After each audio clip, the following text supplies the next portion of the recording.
Hello everyone, I am Imran and welcome back to my channel. Hair কেয়ারের আজকের এপিসোডে তোমাদের সাথে শেয়ার করব ফিনাস্টারাইড স্প্রে নিয়ে। ফিনাস্টারাইড স্প্রে যদি আমরা ব্যবহার করি সেটা আমাদের মাথার চুল পড়ার সমস্যাটা দূর করবে কিনা, নতুন চুল গজাতে সেটা সাহায্য করবে কিনা, বা সেটা ব্যবহার করলে কোনো পার্শ্ব প্রতিক্রিয়া যদি আমরা দেখতে পারি সেটা তেমন একটা সমস্যা আমরা ফেস করব কিনা অনেকে জানতে চেয়েছিল। তো আজকের এই ভিডিওতে তোমাদের সাথে আমি সে সম্পর্কে আলোচনা করব। বিভিন্ন কোম্পানি ফিনাস্টারাইড স্প্রে বাজারে নিয়ে এসেছে, বিভিন্ন টপিক্যাল সলিউশন বাজারে নিয়ে এসেছে, সেটা আসলে কাজ করবে কি না। তো আমাদের ফিনাস্টারাইড করে কি, আমাদের ডিএসটি যেটা হরমোন সেটা ব্লক করে ছেলেদের যেটা চুল পড়ে যাওয়া বা টাক হয়ে যাওয়া সমস্যাটা, অ্যান্ড্রোজেনিক অ্যালোপেসিয়া যাকে আমরা বলি, সেটা দূর করবে কিনা, সেটা ঠিক করবে কিনা। ফিনাস্টারাইড আমাদের মাথার যে ইউ শেপ টাক পড়ে যাওয়া বা এম শেপ টাক পড়ে যাওয়া বা দুর্বলতার কারণে মাথার পিছনের চুলগুলা যেটা সংকুচিত হয়ে যায়, চুলের গোড়াটা অস্বাস্থ্যকর চুল আমরা ফেস করি, সেই সমস্যাটা দূর করে কিনা। যেটা চুল পড়ে যাওয়া সমস্যা আমরা 20 থেকে 30 বছর বয়সের মধ্যেই আমরা দেখতে পারি যে আমাদের চুল পড়ে যাচ্ছে, এম শেপ হয়ে যাচ্ছে, দুই দিকে চুল পড়ে যাচ্ছে, বা ইউ শেপ সামনের দিকে চুল পড়ে যাচ্ছে, পিছনের দিকে চুলটা খুব নরম হয়ে যাচ্ছে, চুলের গোড়া খুব নরম হয়ে যাচ্ছে, একটু হাত দিলে ব্যথা করে বা চুল পড়ে যাচ্ছে, হাত কেউ যদি অল্প একটু টান দেয় হাতে অনেকগুলো চুল চলে আসে। সেই যে সমস্যাটা ফিনাস্টারাইড স্প্রে আসলে দূর করে কিনা আজকের ভিডিওটিতে তোমরা জানতে পারবা।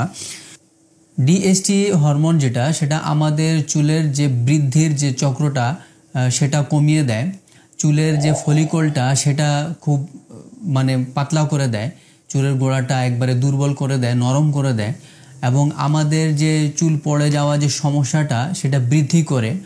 ডিএসটি আমাদের ছেলেদের টেস্টোস্টেরন হরমোন থেকে তৈরি হয়, আর এই হরমোনটা ছেলেদের শরীরে খুব বেশি থাকে, যার কারণে আমরা চুল পড়ে যাওয়া সমস্যাটা সেটা ডিএসটির কারণে খুব বেশি ফেস করি।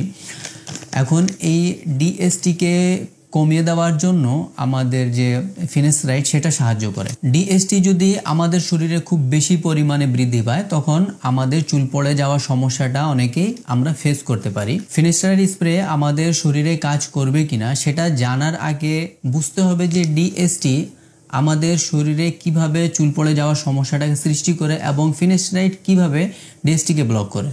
সেটা যদি জেনে নেই তাহলে বুঝতে পারবো যে আসলে সেটা কাজ করবে কিনা ফিনাস্টারাইড স্প্রেটা। ডিএসটি মূলত টেস্টোস্টেরন থেকে তৈরি হয়, আর সেটা ছেলেদের শরীরে খুব বেশি পরিমাণে থাকে, যা প্রাকৃতিকভাবে পুরুষদের গঠনগত পরিবর্তন আনে, কিন্তু তা বেশি হলে চুল পড়ে যাওয়ার সমস্যার সৃষ্টি করে।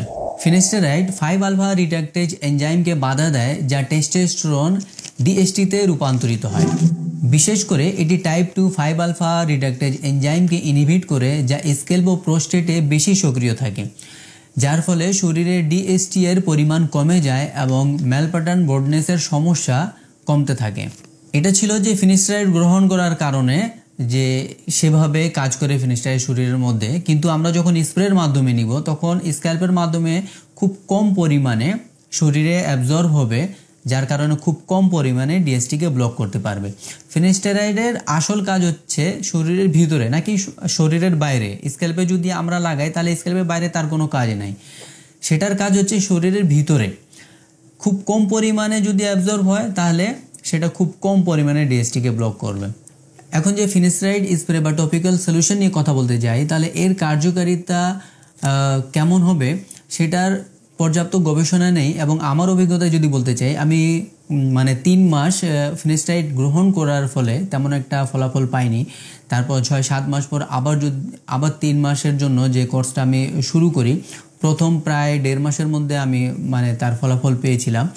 কিন্তু এই টপিক্যাল সলিউশন যেটা হয় বা স্প্রে হয় সেটা খুব কম শরীরে অ্যাবজর্ব হয়, যার কারণে তেমন একটা ডিএসটিকে ব্লক করতে পারবে না।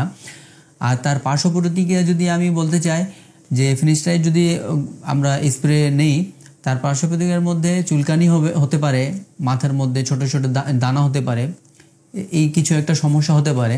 এখন ফিনাস্টারাইডের সাথে যেটা মিনোক্সিডিল পাওয়া যাচ্ছে স্প্রে, মিনোক্সিডিল কাজ করবে, কিন্তু ফিনাস্টারাইড খুব কম পরিমাণে শোষিত হবে আমাদের মাথার স্ক্যাল্পে, যার কারণে ডিএসটিকে সেটা ব্লক করতে পারবে না। কারণ যে ফিনাস্টারাইডের কাজ হচ্ছে শরীরের ভিতরে কাজ করা, নাকি স্ক্যাল্পের মধ্যে।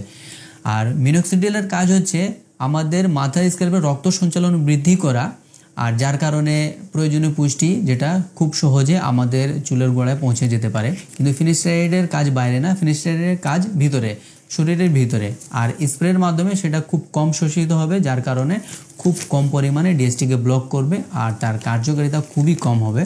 তাহলে আজ এইটুকুই থাক। আমার নেক্সট ভিডিওর জন্য চ্যানেল সাবস্ক্রাইব করে দিও এবং লেটেস্ট আপডেট যেন মিস নয় সেজন্য বেল আইকন অল করে রাখতে হবে।